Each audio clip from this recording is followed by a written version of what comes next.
बिस्मिल्लाहिर्रहमानिर्रहीम। अस्सलाम वालेकुम dear students, my name is Hamad Samar. कैसे हैं आप? उम्मीद करता हूँ आप खैरियत से होंगे। अल्लाह ताला आपको अपने हिफ्ज़ व अमान में रखे। डियर स्टूडेंट्स, पिछले लेक्चर में हमने एक्सरसाइज 1.1 का क्वेश्चन नंबर 8 सॉल्व किया था। आज के लेक्चर में हम एक्सरसाइज 1.1 का क्वेश्चन नंबर 9 सॉल्व करेंगे, जो कि इस एक्सरसाइज का आखिरी क्वेश्चन भी है। वीडियो स्टार्ट करने से पहले अगर आपने चैनल को लाइक और सब्सक्राइब नहीं किया तो चैनल को लाइक और सब्सक्राइब कर लें, बेल का बटन प्रेस कर दें और अगर वीडियो अच्छी लगे तो वीडियो शेयर कर दें। डियर स्टूडेंट्स, अब हम क्वेश्चन नंबर 9 की तरफ आते हैं और इसकी स्टेटमेंट देखते हैं।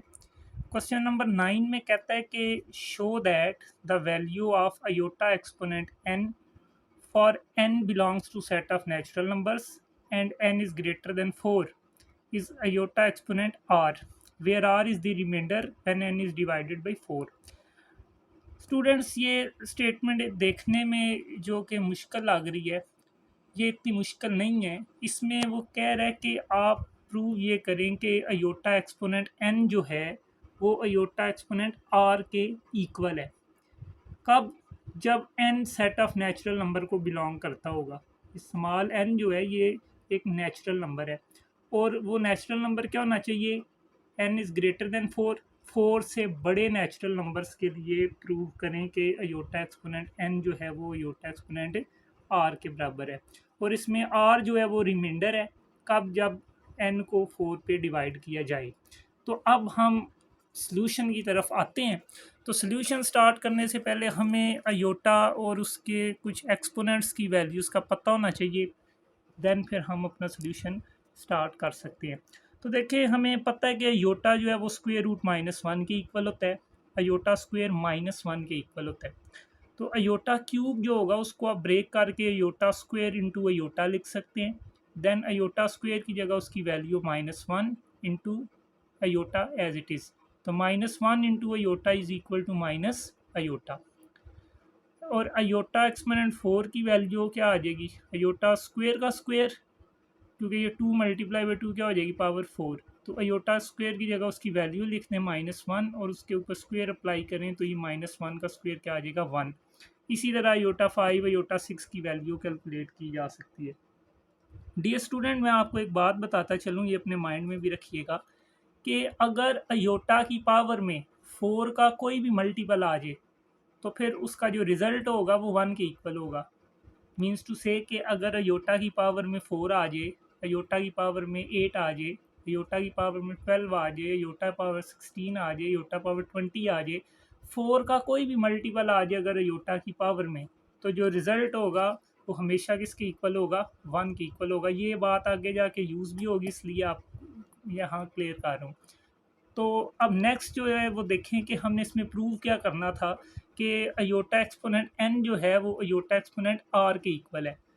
Now we have to show that iota exponent n equals to iota exponent r। और इसमें वो ये क्या कह रहा था कि n belongs to natural number and n is greater than 4। तो हम अब लिखेंगे कि as n is a natural number, क्योंकि क्वेश्चन में गिवन था। Therefore, any integer divided by 4 can be written as n equals to 4q plus r, where q is equal to quotient, r is remainder और r की value 0 से लेकर 3 तक हो सकती है जब 4 पे डिवाइड करेंगे, और अगर 5 पे डिवाइड करेंगे तो 0 से लेकर 4 तक, अगर 6 पे डिवाइड करेंगे तो 0 से 5 तक। तो जिस नंबर पे भी डिवाइड करेंगे उससे एक नंबर लेस देन 0 से लेकर उस नंबर से एक नंबर कम तक रिमाइंडर हो सकता है, और स्मॉल n जो है वो कोई भी इंटीजर होगा। ठीक है, अब ये वाली जो इक्वेशन लिखी हुई है n equals to 4q plus r, ये बड़ी इंपॉर्टेंट इक्वेशन है कि ये कहाँ से आ गई। ठीक है, ये अंडरस्टैंड करने वाली बात है। देखिए, मैं आपको बताता हूँ कि यहाँ पर n जो था वो ग्रेटर देन 4 था। कोई भी आप ले लें, लेट्स से 5 ले लेते हैं। तो इसको आप डिवाइड करें अगर 4 से, तो ये क्या आएगा? 4 1 ज़ार 4 और रिमाइंडर क्या आ जाएगा? 1।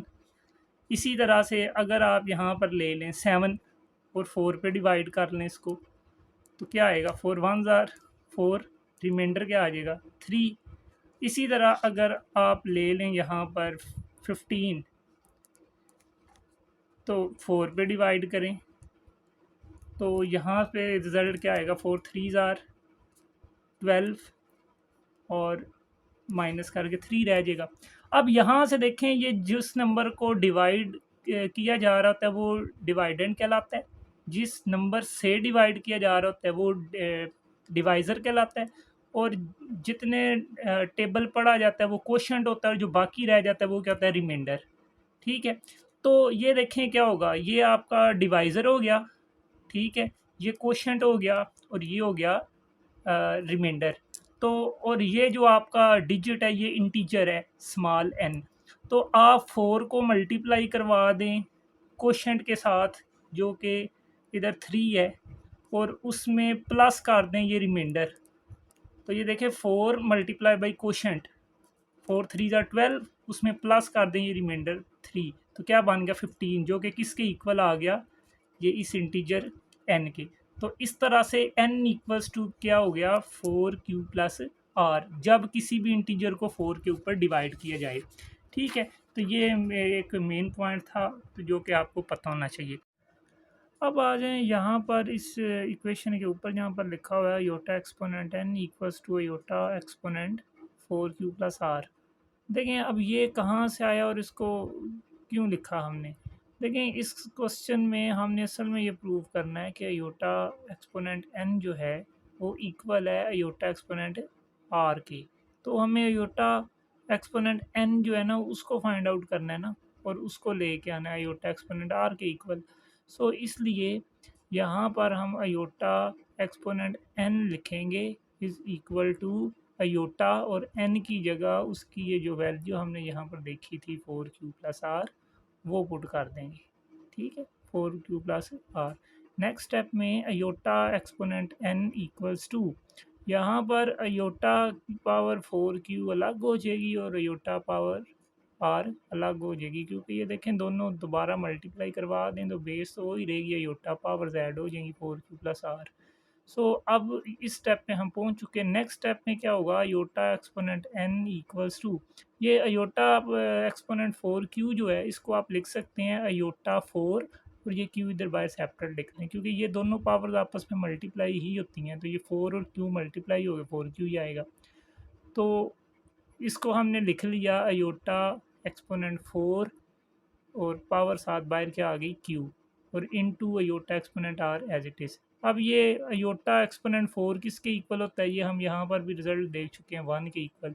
तो अयोटा एक्सपोनेंट 4 की जगह 1 लिख देंगे, उसकी पावर आ गई q, और साथ में अयोटा पावर r। अच्छा 1 की पावर q, ये क्या होगा, देखिए अगर बेस 1 हो, पावर कोई भी हो, इधर ये जो q है ये कोई भी नंबर हो, ये ज़ीरो हो, कोई पॉजिटिव नंबर हो, कोई नेगेटिव नंबर हो, लेकिन बेस इसकी 1 है, तो 1 की कोई भी पावर आ जाए तो रिज़ल्ट क्या होता है 1 के इक्वल। तो 1 की पावर q जो है वो किसके इक्वल होगा, 1 के, और साथ में उसके मल्टीप्लाई क्या हो रहा है योटा पावर r। तो 1 को जब मल्टीप्लाई करेंगे योटा पावर r के साथ तो ये योटा पावर r ही आ जाएगा, और लेफ़्ट साइड पे योटा पावर n है। तो देखें यहाँ पर हमारे पास ये मैथमेटिकल फॉर्म बन चुकी है कि iota power n equals to iota power r, और यही हम प्रूव करना चाह रहे थे, जो कि हमारा रिज़ल्ट प्रूव हो गया। ठीक है, तो डियर स्टूडेंट ये था एक्सरसाइज 1.1 का क्वेश्चन नंबर 9 जिसको हमने सॉल्व किया। इसके साथ हमारी एक्सरसाइज 1.1 कंप्लीट हो गई। अगर किसी स्टूडेंट को किसी स्टेप में कन्फ्यूजन हो तो वो कमेंट में अपना क्वेश्चन लिख सकता है, और अगर आपको ये क्वेश्चन क्लियर है तो वीडियो को लाइक और शेयर कर दें, और चैनल को लाइक और सब्सक्राइब कर दें, और बेल का बटन प्रेस कर दें। शुक्रिया।